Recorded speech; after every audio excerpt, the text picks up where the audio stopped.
여러분, 자식에게 아마 가장 안전하고 가장 편안한 안식처의 단어를 찾는다면, 또 세월이 흘러가면 흘러갈수록 가슴속에 더 찡한 그 사랑, 더 찡한 은혜가 되살아나는 단어, 이 낱말이 있다면 어머니, 엄마라는 단어인 것 같습니다. 그 안데르센 동화의 가운데 보면 어머니의 위대한 사랑의 이야기가 있습니다.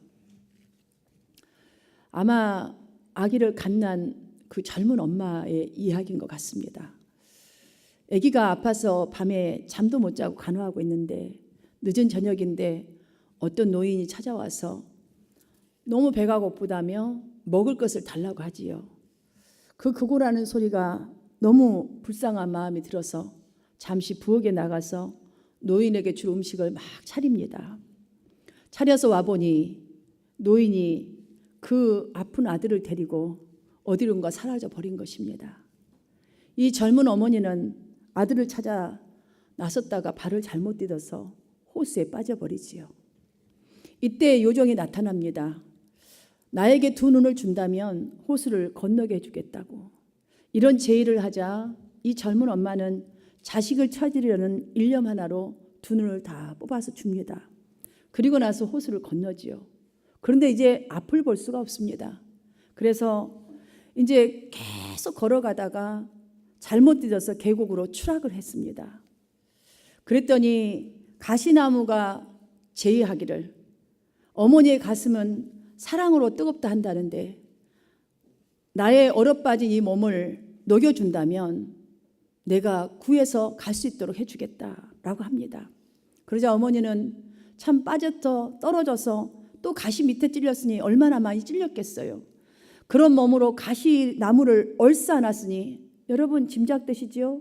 찔리고 터지고 아프고, 또한 그걸 꼭 껴안고 있으니 자기 자신의 체온은 점점점 떨어져서 추위를 이기지 못하고 쓰러지고 말았습니다. 그 어머니의 체온으로 이 가시나무는 정말 싹이 돋았습니다. 그런데도 불구하고 어머니를 방치했지만 어느 날 갑작스러운 바람이 들이닥쳐서 나무 가시에서 어머니가 튕겨져 나오죠. 또다시 그런 몸을 이끌고 엄마는 아들을 찾아서 나아가다가 이번에는 공동 묘지에 들어서게 됐는데 묘지를 관리하는 요정이 나타납니다. 그래서 이 요정이 말하기를, 아들의 행방을 내가 가르쳐 줄 테니까 당신의 젊음을 나에게 주시오. 그러면 내가 아들이 정확하게 어디 있는지 알려주겠소 라고 합니다. 아들을 찾으려는 이 모성애로 이 젊은 엄마는 저 젊은 그 모든 자신에 있는 젊음을 늙은 요정에게 다 줍니다. 이제는 여러분 한번 상상해 보세요. 어머니의 늙은 모습, 머리부터 발끝까지 하얗고 주름 끼고 온 천지는 타박상에 험상궂은 이 모습으로 결국은 아들이 있는 곳까지 다다랐다라는 그런 이야기가 있습니다. 여러분, 이 동화가 우리에게 무엇을 이야기하고 싶어서 이런 동화를 썼겠어요? 어머니의 사랑은 희생이요 헌신임을 보여주고 있는 이야기입니다. 사랑하는 여러분, 물론 아버지도 자식을 극진히 사랑합니다. 그런데요, 모성애만큼은 못 따라가는 것 같아요. 어머니 편을 드는 게 아니라 그런 것 같아요. 아버지가 나는 자기 먹을 것 다 놔두다가 정말 자기는 배고프고 아들 주는 이야기는 별로 들어본 적이 없고, 우리 아버지를 봐도 그런 적은 별로 없는 것 같고, 우리 서방님을 봐도 그러지는 않은 것 같아요. 그런데 저도 우리 엄마도 보니까 우선 좋은 거 있으면 남편, 자식 먹이려고, 나는 이거 별로 안 좋아해 이랬죠. 많이 먹어, 아유 배불러 이렇게 말해요. 좋은 거 있으면, 또한 귀중한 거 있으면 자식 먹이고 싶고 주고 싶고, 자식이 쓰는 게 더 기뻐요. 자식이 어려운 일 있으면, 남편이 어려운 일 있으면, 정말 아픈 일이 있으면 그 슬픔을 모두 지어주고 싶고 지우개가 되고 싶은 것이 어머니의 인생이 바로 이런 것 같아요. 그래서 이 늦은 이 나이에 어머니 가슴에 꽃 한 송이 달아드리는 것도 꽃 한 번씩 갖다 드리는 것도 죄송한 마음이 앞섭니다.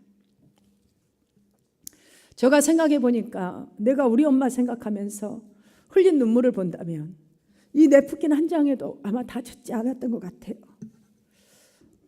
겨우 적셨다고 칩시다. 그런데 어머니가 나에게 흘려준 눈물은 전 세계와도 바꿀 수 없는 그 헌신, 그 사랑, 그 힘, 헌신과 사랑의 힘이 담겨 있다는 것을 이제서야 조금씩 느껴집니다. 유대인의 속담 가운데 보니까 하나님께서는 어머님의 손을 빌려서 당신의 사랑을 베푸신다라는 말이 있더라고요. 참 좋은 어머니 때문에 이 좋은 어머니가 되어지는 것, 좋은 아버지가 되는 것이 얼마나 자식에게는 큰 힘이 되는 것을 우리는 성경을 보아도 알 수가 있습니다. 성경을 보니까 모세가 모세되게 한 것이 바로 어머니가 생명을 아끼지 아니하고 지켰기 때문이었더라고요. 사무엘도 바울도 현 시대에 보니까 성 어거스틴을 만들었던 힘도 어머니의 힘이었음을 우리는 압니다. 어머니의 이 봉사의 정신, 용서의 정신, 사랑의 정신은 하나님께서 사람에게 베푸신 그 사랑에서 난 것이라는 생각이 날이 갈수록 더 깊어집니다. 그래서 보니까 이 봉사라는 것이 또 효도라는 것이 명령에 따라서 하는 것이 아니라 스스로 찾아서 하는 것인데 우리는 정말 이 어머니를 통해서 그것들을 배우게 되고 어머니를 통해서 하나님의 사랑이 얼마나 지극정성인지 독생자를 주신 사랑도 여기서 절절히 좀 느껴지고 십자가의 그 희생 또한 배우게 되는 것을 느낍니다. 오늘 본문을 보면 너를 낳은 아비에게 청종하고 내 늙은 어미를 경히 여기지 말지니라 라고 합니다. 또 내 부모를 즐겁게 하며 너를 낳은 어미를 기쁘게 하라라고 마지막에 25절에서는 이렇게 말씀하고 있습니다. 사랑하는 여러분, 자녀인 우리가 물론 우리도 어머니지만 어떻게 하는 일이 부모를 기쁘게 하고 어떻게 하는 일이 부모에게 효도하는 일일까요? 어떻게 하는 것이 하나님을 기쁘게 하고 어떻게 하는 것이 이 큰 은혜를 주신 앞으로도 주시고 또 보호하실 그 하나님께 효도하는 일이겠습니까? 본문은 첫 번째로 부모에게 하나님에게 청종하는 것이라고 말씀합니다. 여러분, 청종은 듣고 순종한다라는 뜻으로 부모님들이 제일 기뻐하는 것, 부모님이 우리 자식이 나를 정말로 귀하게 여기구나라고 느끼는 것을 바로 부모님의 그 생각, 그 말씀을 잘 듣고 순종하는 것이라는 말입니다.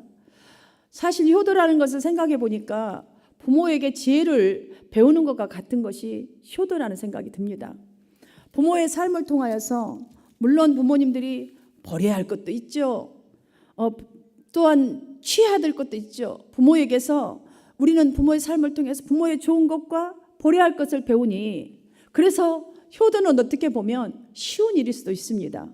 좋은 일이든 여러분 속에 좋은 기억이 있든 좋지 않는 기억이 있든 부모님의 지나온 삶을 우리가 가볍게 여기지 말아야 할 것은 버려야 할 것과 또한 추구해야 될 것, 우리가 꼭 좋은 것들을 배우기 때문이지요.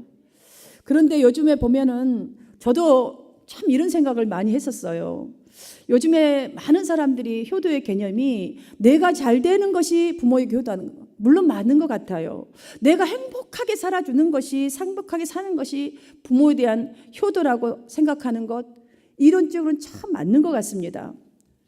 그런데 가만히 한번 생각해 보십시오. 우리가 무슨 대단한 일을 한다고 부모님의 말씀, 때로는 훈계를 소중히 여기는 것커녕 지금까지 보니까 내 뜻에 안 맞으면 알지도 못하면서 그렇게 말씀하세요 라고 할 때가 얼마나 많은지 몰라요. 요즘 아가들을 봐도 그래요. You don't know about nothing. Why you say that? 이 부모에게 그냥 아무 생각 없이 막 뱉어버리는 말. 예, don't do these things. 절대로 이것만 하면 안 된다. Be careful, please. 말해도 소용이 없어요.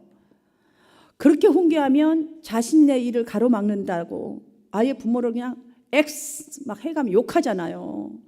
욕만 합니까? 구타하고 또한 인슈런스 받아먹으려고 죽여버리기까지 합니다. 정말로 기도 제목이 아닐 수가 없습니다. 성경이 말하는 너를 낳은 아버지에게 청종하라라는 이 말은 실질적으로 자녀들에게 지혜로운 선택을 하도록 도와주는 말씀입니다.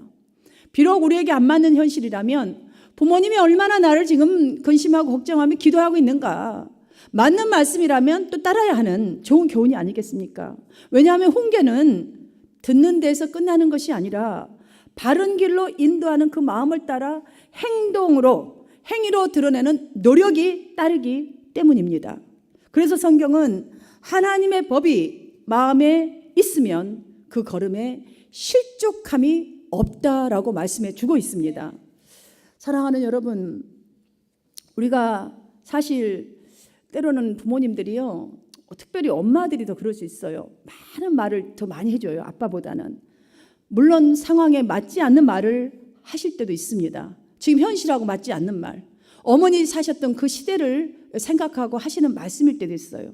설령 그렇다 할지라도 평생 동안 다 두시고 더 못해 주셔서 안타까워하는 그 부모님 심정을 헤아리셔서 네, 알겠습니다, 노력하겠습니다, 비록 내 마음에 안 든다 할지라도, 지금 전혀 상황에 맞지 않는 말씀을 하신다 할지라도 부모님의 말씀에 이렇게 순종하는 태도를 한다면 부모님이 얼마나 정말 좀 기특하게 생각하고 마음이 좋겠어요. 행복하게 생각하겠어요.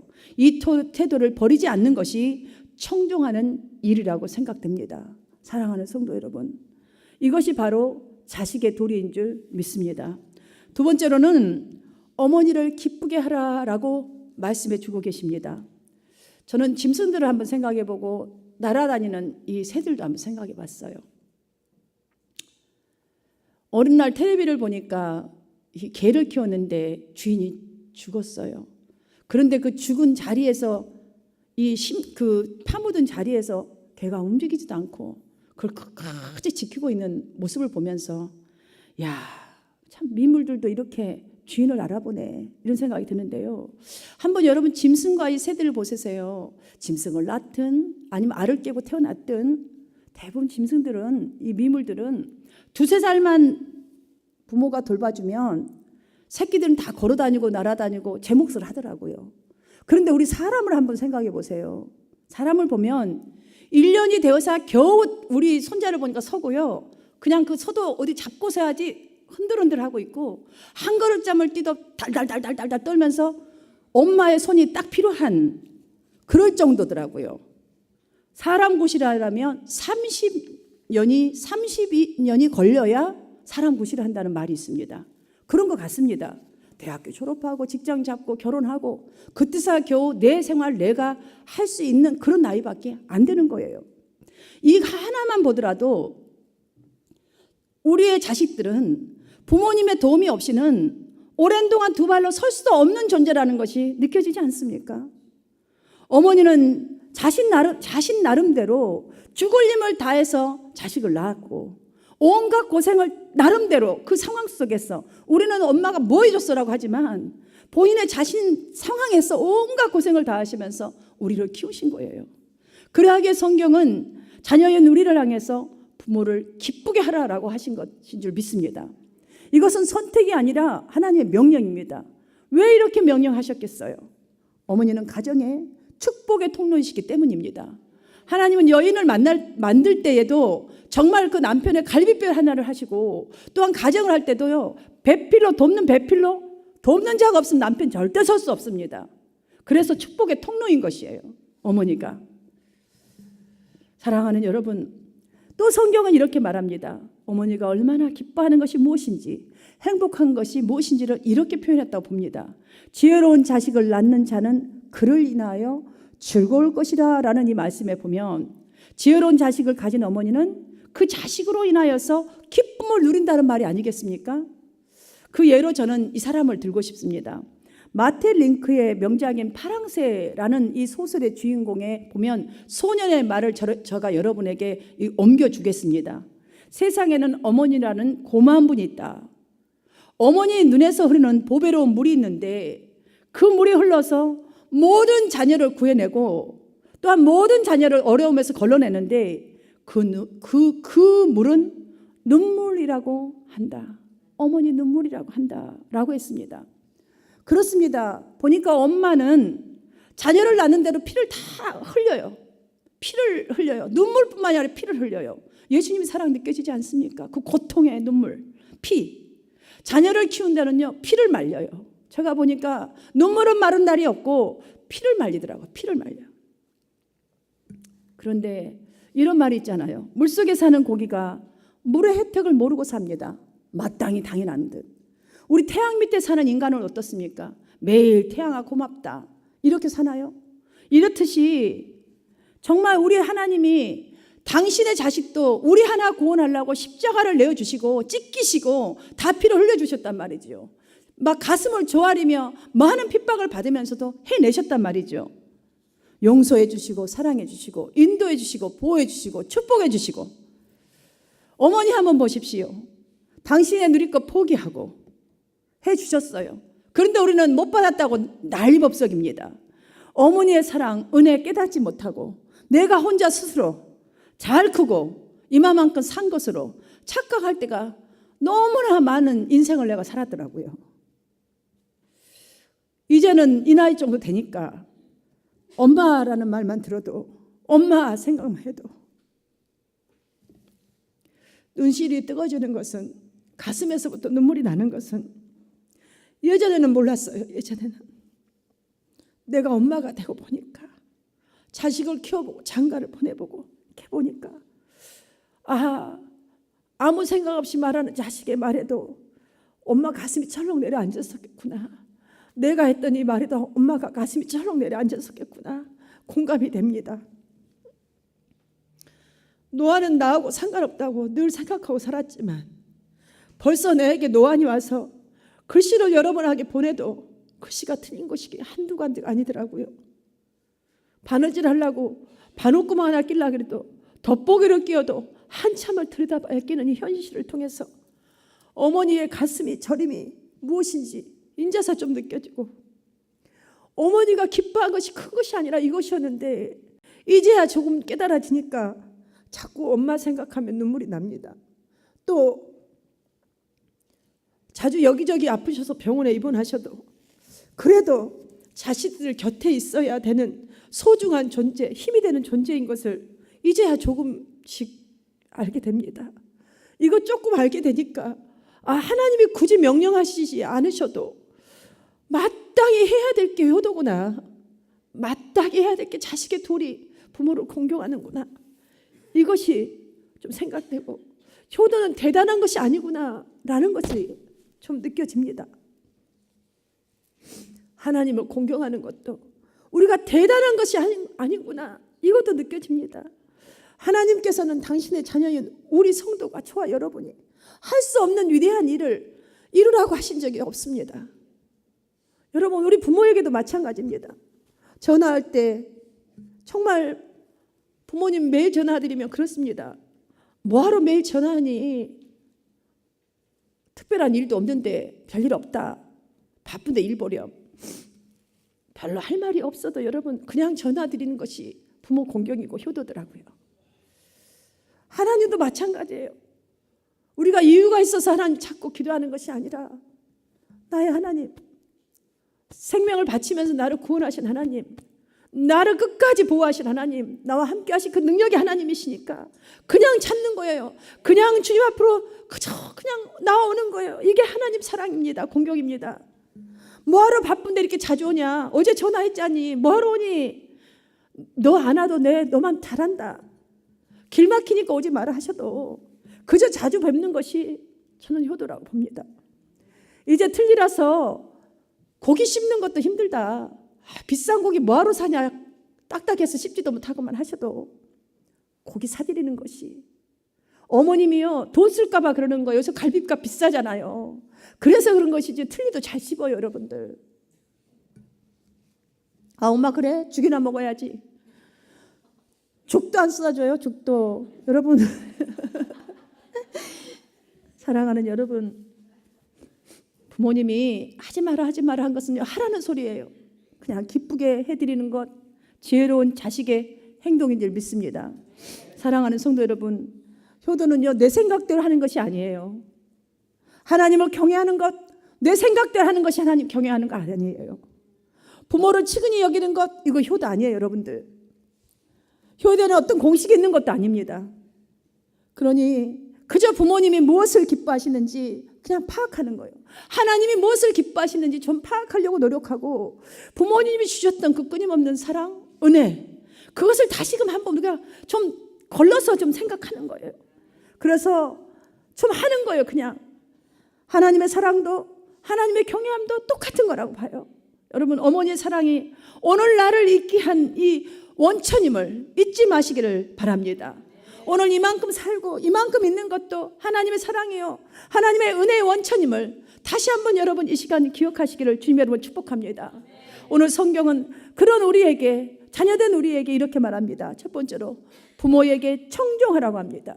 두 번째로는 어머니를 기쁘게 하라고 합니다.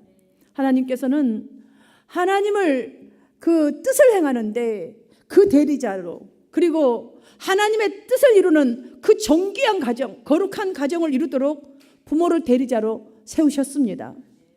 제가 예전에도 이 작년에 아마 설교 때 이 말 해드린 것 같아요.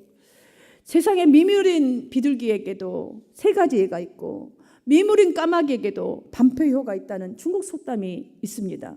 비둘기는 자리에 앉을 때에 그 어미새보다 세 단계 아래에 앉아 있대요. 그렇게 예를 표한다고 합니다.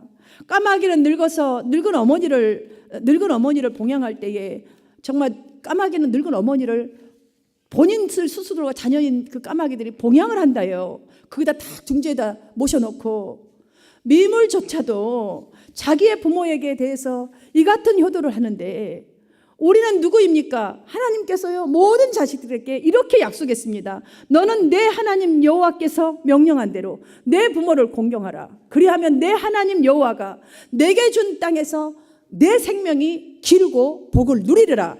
아멘. 이렇듯 하나님을 향한 이 경건과 부모를 향한 이 청종하고 기쁘게 할 때에, 이 효도할 때에 가정과 사회가 복을 받으며 장수와 번영의 약속에 있는 하나님의 백성인 우리입니다. 그러니 부모 공경은 당연한 일이에요. 당연한 일이 아니겠습니까? 어머니는요, 우리 생각에는 뭐든지 잘하고 뭐든지 잘 참고 뭐든지 줄 수 있는 사람이라고 생각했지만, 여러분 어머니가 돼보시니까 어떠세요? 지금까지 어머니를 한번 살아보니까 어떠세요? 남편들도 잘 들어주시면 좋겠어요.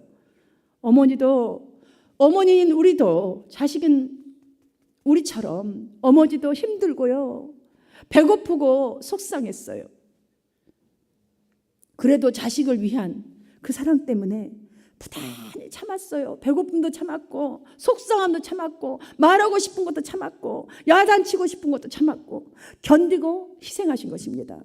이 사실을 우리가 오늘 이 시간 또 한 번 더 깨닫고 어머니를 공경하며 기쁘게 해야 된다면, 이것이 주님께서 명령한 내 이웃을 내 몸과 같이 사랑하는 것이요, 내 하나님을 공경하는 첫 번째 하나님을 향한 정말로 하나님께 대한 효도요, 부모님께 대한 효도를 이루는 것인 줄로 믿습니다. 특별히 어머니의 은혜를 생각하면서 오늘 어머니 날 하나님의 사랑과 인내와 용서와 희생의 은혜로 정말 여러분들 이 생각을 다시 한번 거듭검듯 생각하면서 감사하는 성도들이 되셔서 이 땅에서 장수하고 또한 잘되는 복을 받으시기를 주님의 이름으로 축원합니다.